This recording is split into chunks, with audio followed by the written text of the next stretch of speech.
అన్నయ్య పోయేస్తాం మరి. అవును తీరలే అసలు పని, మళ్ళీ వస్తాం ఇక. సరేనా?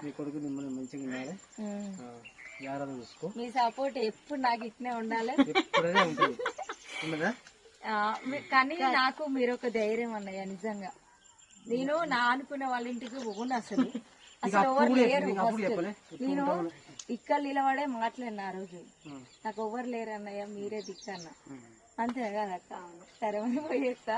ఓకే, మీ ధైర్యం బిజినెస్ ఉండాలి, మంచిగా సాగాలని మేమైతే బ్లెస్సింగ్ ఇస్తాం. ఖచ్చితంగా సాగుతుంది కూడా. Thank you. మీ సపోర్ట్ మీ ధైర్యం ఎప్పుడు ఉండాలి. ఎందుకు ఉండదు? ఎవరి కష్టం వాళ్ళది, ఎవరి ఫలితం వాళ్ళది. ఎవరు కష్టపడ్డట్టే దానికి ఫలితం ఉంటది. కష్టపడకుండా ఏది రాదు. కష్టపడితే ఆ ఫలితం ఖచ్చితంగా వస్తుంది. ఆ విషయంలో ఆల్రెడీ పడుతూనే ఉన్నాం, ఎదుగుతూనే ఉన్నాం.